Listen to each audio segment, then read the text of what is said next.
my name's Kathy Millett, and this week we're looking at how to do tarmac using Tamiya pavement effect texture paint. Very simple, you just paint it on.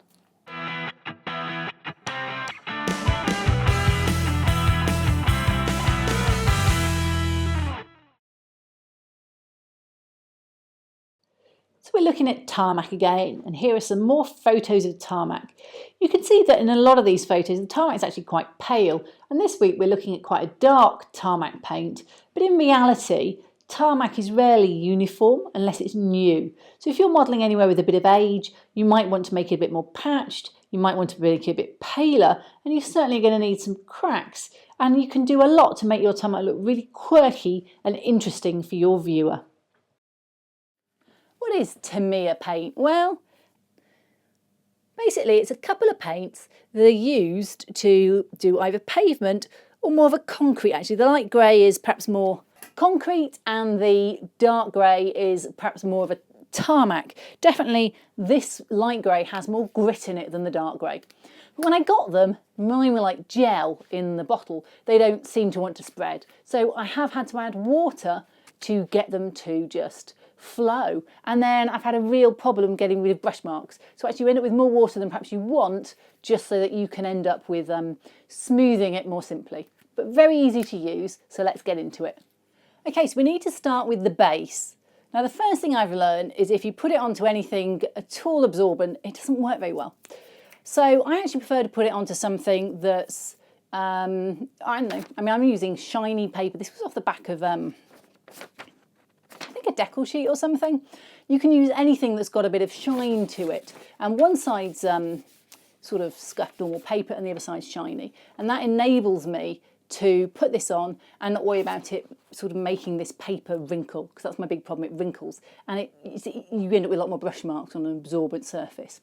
So what I'm going to do is just glue this in place with a bit of pritt stick. I'm going to cut it to size, and you can see this is one I tried earlier, and you can see the lines came through quite badly, so I wasn't very happy, but you know, that's what we do, we experiment and we try things. This is going to be a concrete building base, and then along here I want something that was a, I don't know, something that they'd use to put in some extra tarmac or something later.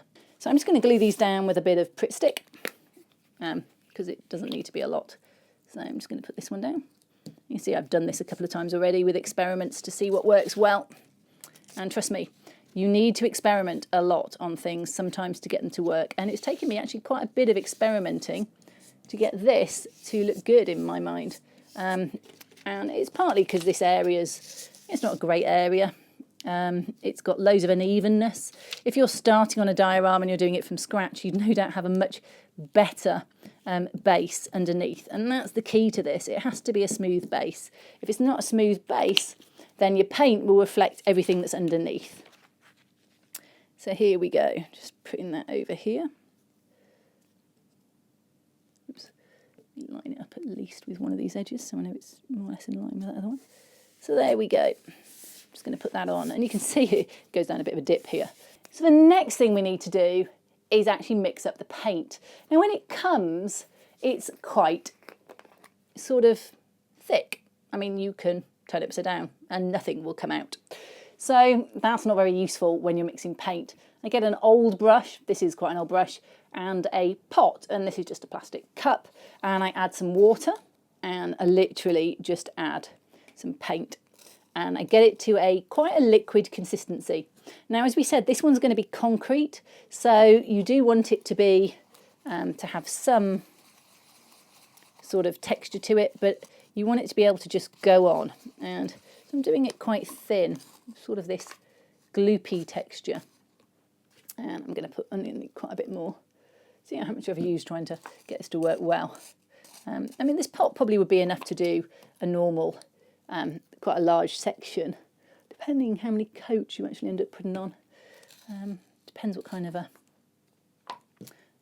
sort of view you want on it.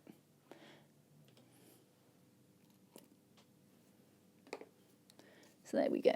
Let's give all that a bit of a stir. I seem to end up with more up the side of the pot than I ever do actually mixed. I don't know what I'm doing there, but anyway.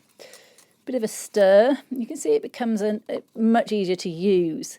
I mean, that thick stuff, you could trowel it on, I suppose, but I thought the whole point of this was that it would paint on easily. And I haven't had it do that particularly in the thicker form. So I'm just going to put it on and get it up to the edges. And one of the points of using a form here was partly to get over the whole, gosh, I've got a manky, I'm going to put a bit more water in there. I've got a manky underneath, but also it lets me go to the edge. Make that even thinner, I think. Yes, there we go. That will slop on a lot better. So there we go. And what I'm looking for is actually something that will almost self-level.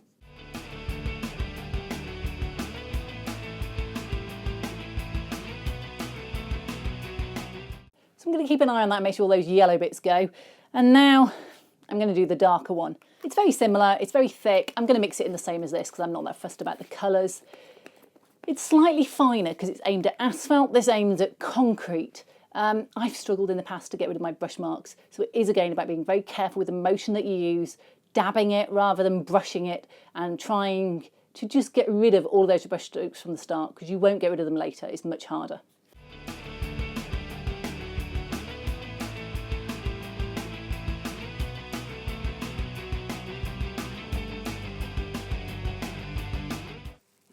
So that's it, my paint's dry. Seems a little simple, doesn't it? So let's just have a look what it actually looks like. You can see there's a few little bits, because I did use a shiny surface, where the underneath just sort of glimmers through. Now I'm quite happy with that because I'm going to put some dust on and more layers eventually. What do you do next? Well, last week we looked at tarmac with paper. You can do all the grass, you can do all the sort of same techniques from there on here, and pigments is all I'm going to do this week on this one. The only thing I will say, if you do try pigment, I just found it grabbed a bit on the concrete. I didn't like it on that, and I just ended up taking it off with a bit of water. So I'd only use the pigment perhaps on the tarmac that's a little bit finer, and I find it doesn't grab it as much. Let's have a look and see how that works. I've got MIG Industrial City Dirt, and I've got a brush. And I tried it here, you can see where I tried it, and it didn't really do much for me. It just kind of but what you can do is on somewhere it's a bit finer where it doesn't grab quite as much, you can just use it to introduce a few sort of patches of colour. But I've got to say, even on this one, it can be just a little bit too, just because they're quite sandpapery, they just grab quite easily. And I think you can end up with just a little bit too much. So I'd be quite careful what you do. I'm just going to use it on here. But it can add an extra little bit of texture. I find I end up scrubbing most of it back off again and losing a lot of hairs out of my brush, so definitely not too much wanted. They're very easy to use straight out the pot. The only downside is the price. Now these were £10 a pot, and I wouldn't normally pay £10.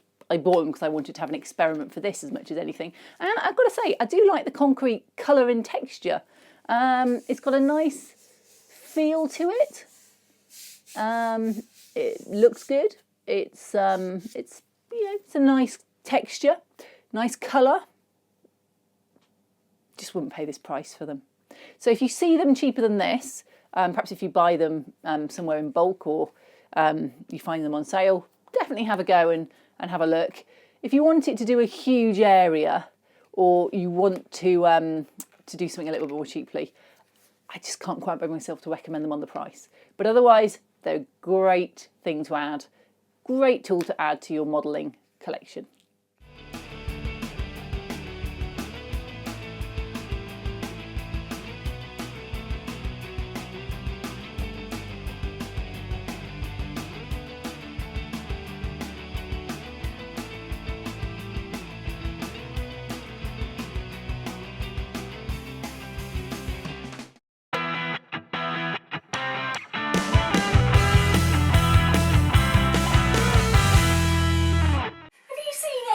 Kathy. She had such a cob on last week.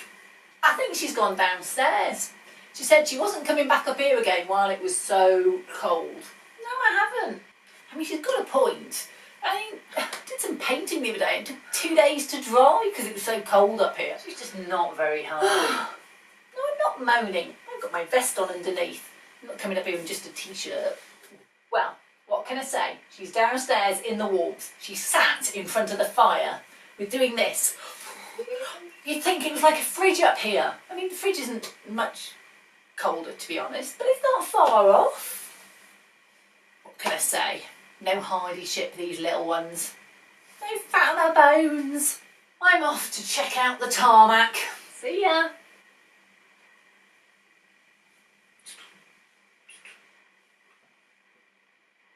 Don't tell anyone. I left some footprints. I can't get the lid off to paint them over again. I think they're going to be there for a while. Do you think she'll notice? I mean, I am O scale and it is a HO layout. Whoops.